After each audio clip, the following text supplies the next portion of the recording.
Je me souviens d'une nuit passée dans le jardin où je marche seule aujourd'hui et que parfois je confonds avec les lieux que j'ai fuis depuis ta mort. Il était minuit. Nous étions sortis les derniers du théâtre. Il neigeait. Nous marchions en nous tenant par la main. Nous n'avions ni envie ni besoin de parler. Nous allions au hasard, mais sans hésitation. Les rares voitures roulaient lentement et sans bruit. Les rues, me semble-t-il, étaient désertes. Mais peut-être était-ce notre amour qui, ce soir-là, nous isolait. Nous étions proches de la nuit et du ciel, loin de Paris. Sortant de la rue Vavin, nous avons débouché sur le Luxembourg. Tu as dit, si nous entrions, nous avons escaladé les grilles et pénétré dans un paysage parfait. Nos pas soulevaient la neige. Nous étions heureux et conscients de l'être. C'était une joie pure, calme, faite de la conviction que tout ne pouvait être que bien. Tu as enlevé ton manteau et nous nous sommes assis dessus. Nous nous regardions dans la nuit. Je voyais tes yeux clairs et tes cils mouillés de neige. La ville était à 2 pas, au-delà des grilles. Elle nous entourait. 3 heures sonnèrent. L'un de nous dit, nous essaierons d'être élégants si un jour nous sommes malheureux. L'autre répondit, je te le promets. Nous sommes repartis avec les premiers bruits de la ville. Pourquoi vous avez choisi ce livre? Pourquoi j'ai choisi ce livre? Parce que c'est un livre que j'ai découvert quand j'étais très jeune, avant mes 20 ans, et que j'ai beaucoup aimé. C'est écrit par la femme du comédien Gérard Philipe, mais qui est aussi, elle était elle-même un bon écrivain. Et ça m'avait beaucoup touchée, et maintenant ça résonne en moi pour des raisons précises. Mireille Brun, pour La Révolution du silence de Krishnamurti, petit opuscule découvert par hasard dans la librairie de Monsieur Bedel, rue du XXe siècle, librairie qui a disparu au moment où la FNAC s'est installée. Voulez-vous affermir votre croyance ou voulez-vous réellement voir la réalité?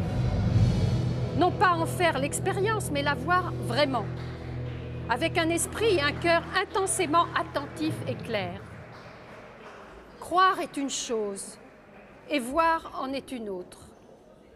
La croyance mène aux ténèbres, ainsi que la foi. Elle vous conduit à l'église, dans les temps obscurs et vers les sensations agréables des rituels. Le long de cette voie, il n'y a aucune réalité, il n'y a que des mirages, ces produits imaginaires qui remplissent les églises. Si vous niez la peur, aucune croyance n'est nécessaire. Mais si vous vous accrochez à des croyances et à des dogmes, la peur reprend le dessus. Les croyances ne sont pas nécessairement dictées par les religions. Elles se produisent alors même que l'on n'appartient à aucune d'elles.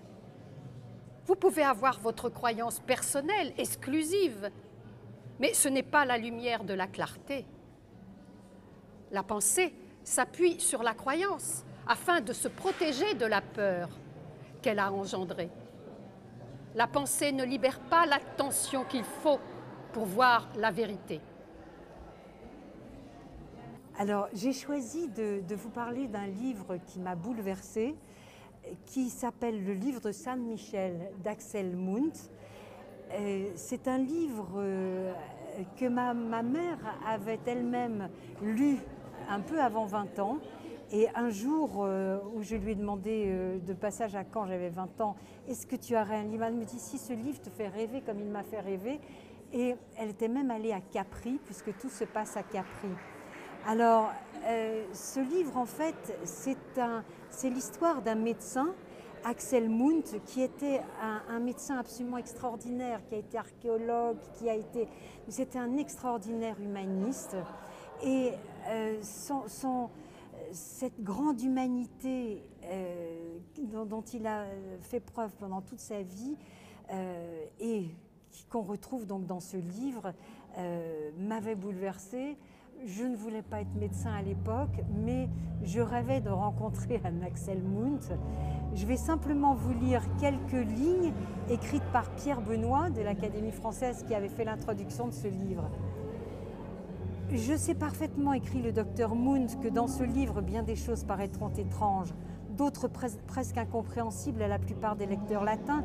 Tous ces êtres nordiques sans chair ni os qui vivent encore dans nos légendes et dans nos songes, les petits gnomes qui veillent au chevet de notre enfance, les elfes qui dansent parmi les fleurs assoupies sur nos prairies, le petit peuple qui apporte leur nourriture aux ours endormis dans leurs tanières hivernales, les ogres qui parcourent nos forêts de leurs pas de géants, ont tous disparu de la terre latine avec le dernier écho de la flûte de Pan. S'ils sont morts vraiment, le livre de San Michel les fait revivre sur cette terre de l'olivier d'argent et du cyprès. L'auteur est allé les chercher lui-même parmi les bouleaux et les sapinières, et les pages où il nous parle de ce voyage, je n'en connais guère de plus belle, de plus inspirée. Parce qu'en fait, Alex Munthe était suédois, et tout le livre se passe à Capri. Et c'est un mélange d'une féerie et d'un monde de légendes nordiques et d'une culture latine. C'est un livre merveilleux. Voilà, c'est un livre qu'on m'a offert un jour. Des êtres se rencontrent avec un sous-titre et une douce musique s'élève dans leur cœur. C'est un livre de Jan August Schade qui a été écrit en 1942, pendant la guerre en fait. Et ça m'avait été offert par un ami berlinois qui en avait lu la version anglaise et ça venait d'être traduit en français et il m'avait dit lis ça, tu vas pas t'en remettre. Et effectivement à l'époque je m'en suis pas remis, j'avais 20 ans et j'ai découvert, c'était mon premier roman scandinave, mais c'est très longtemps après que j'ai eu conscience que c'était un roman scandinave. En fait c'est un roman qui m'a complètement laissé un peu hébété en fait. C'est le roman avec toute cette dimension qu'on retrouve encore maintenant dans le roman scandinave, dans les romans du Nord, avec cette approche très particulière de relation entre les hommes. Voilà.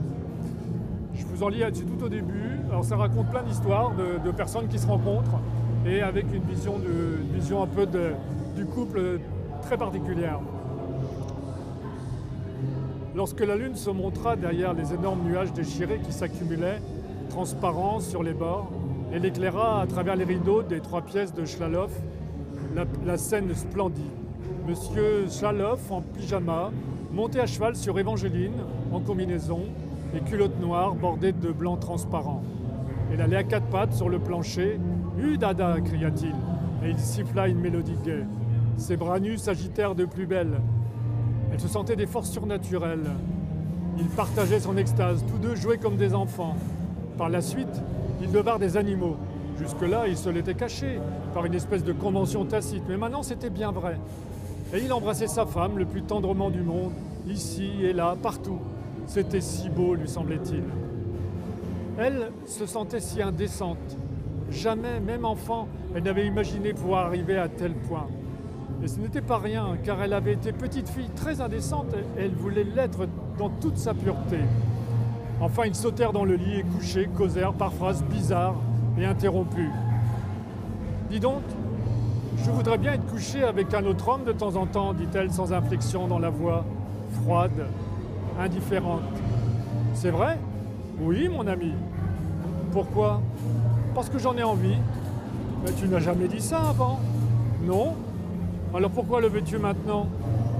Je n'aurais pas cru que je le désirerais. Alors pourquoi le veux-tu ? J'en ai envie aujourd'hui, 2 fois. Schlaloff écoute. On dirait un arc bandé, pensa Évangeline.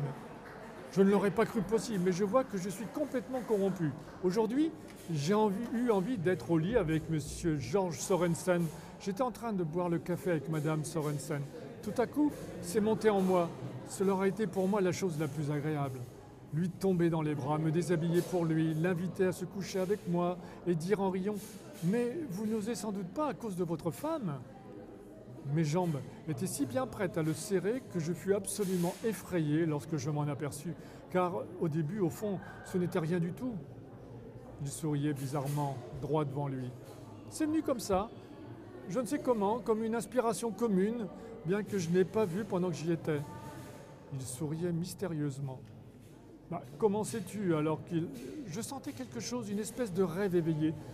Je profite du moment propice ce soir pendant que tu es couché là comme un arc bandé. Elle souriait beaucoup. Pour te dire que j'ai couché avec un homme il y a 1 heure. Et c'était délicieux. Elle se détacha de lui. Veux-tu encore de moi, dit-elle, debout près du lit. Il se leva simplement et la prit par la taille. Elle pencha sa tête en arrière. Au même instant, elle sentit quelque chose de pointu contre son cœur. Elle promena son regard lentement jusqu'à la glace de la grande armoire. Là, elle vit son visage aux cheveux pendants qui touchait presque le plancher. Et Chaloff, penché sur elle, un poignard contre sa poitrine. Rapide comme l'éclair, il devait avoir pris le coupe-papier avec les serpents dont il se servait lorsqu'il lisait au lit. Elle retint sa respiration un instant, puis elle cria tout ce qu'elle put. La prise de Chaloff frémit un peu, mais il la maintint. Tout à coup, il jeta le poignard contre un mur et où il se planta. C'est maintenant la fête, pensa-t-elle. Elle ne put saisir pourquoi elle pensait cela à ce moment précis. Alors, elle le vit prendre le couteau entre ses dents, sauter tout à coup, en la laissant tomber, garder ses bras tendus en avant et commencer une sauvage danse russe, rasant presque le parquet, comme s'il était assis au WC ou quelque chose comme ça.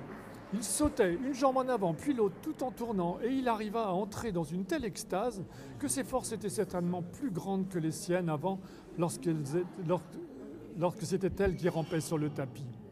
Assise, avec de grands yeux étonnés, elle regardait ce spectacle. Elle le vit alors bondir, oui, ses yeux ne lui mentaient pas, bondir d'un coup comme un tigre du plancher jusqu'au grand buffet de la salle à manger. Il se tenait là, le poignard dans la bouche, se demandant ce qu'il devait faire. Alors il prit le vieux samovar hérité d'une branche de la famille qu'il l'avait rapporté de Russie longtemps auparavant et le jeta dans le jardin à travers la vitre. Les êtres se rencontrent, il est encore publié, je crois, on le trouve encore en librairie.